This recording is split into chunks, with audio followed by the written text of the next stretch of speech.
Assalamualaikum warahmatullahi wabarakatuh. Hello everyone, are you okay?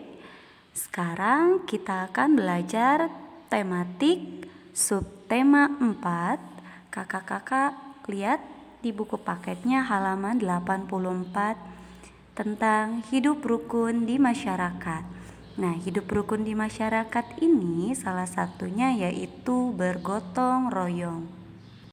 Di gambar ini kita bisa lihat tentang hidup rukun yang ada di masyarakat, salah satunya di lingkungan rumah Nina. Masyarakat yang ada di lingkungan rumah Nina bergotong royong membangun pos ronda. Bapak-bapak membangun pos ronda, ibu-ibu menyiapkan makanan dan minuman, sedangkan anak-anaknya ikut membantu membuang sampah. Nah, ini adalah salah satu contoh sikap yang mencerminkan hidup rukun di masyarakat.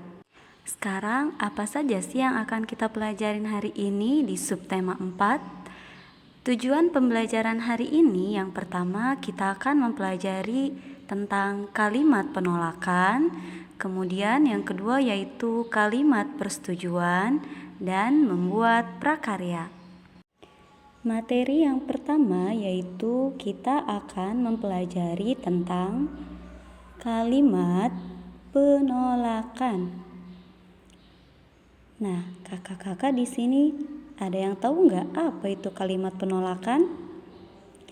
Kalimat penolakan adalah kalimat yang digunakan untuk menolak suatu pendapat, permintaan, atau ajakan. Nah, kalimat penolakan ini biasa ditandai dengan kata tidak dan maaf.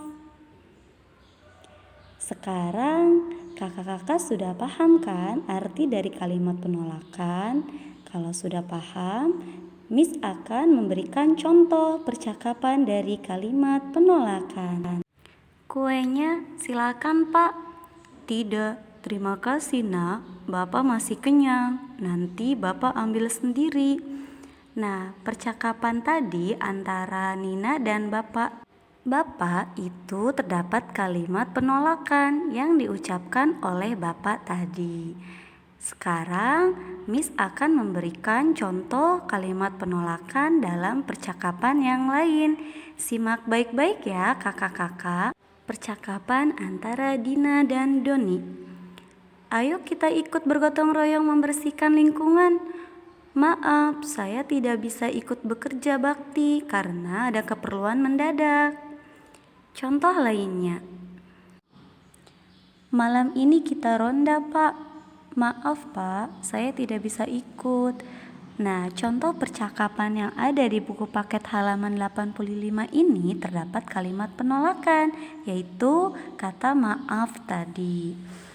Kalimat penolakan hendaknya diucapkan dengan santun, seperti yang diucapkan Bapak tadi dalam contoh percakapan.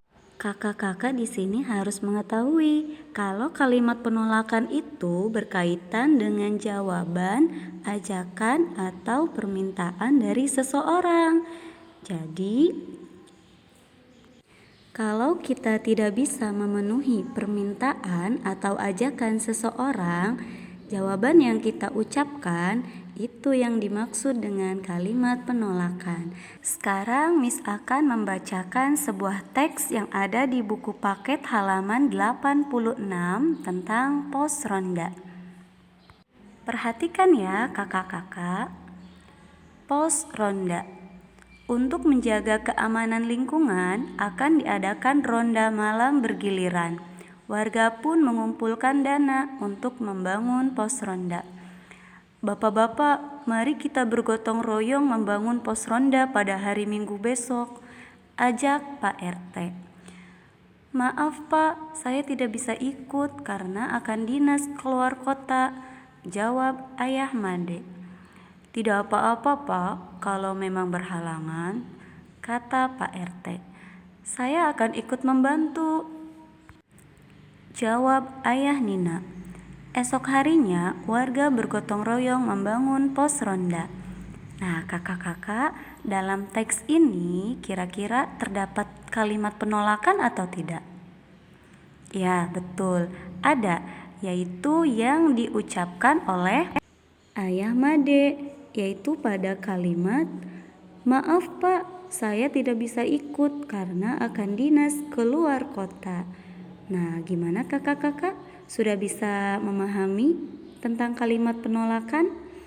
Jadi, kalimat penolakan itu berkaitan dengan jawaban ajakan seseorang. Hendaknya kalimat penolakan ini diucapkan dengan santun seperti yang diucapkan Bapak tadi untuk menjaga kerukunan.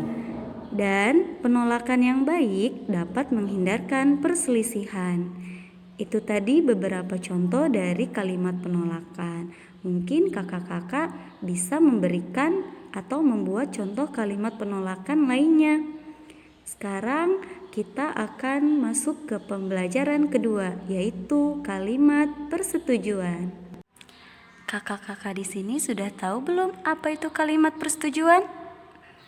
Kalimat persetujuan merupakan lawan dari kalimat penolakan.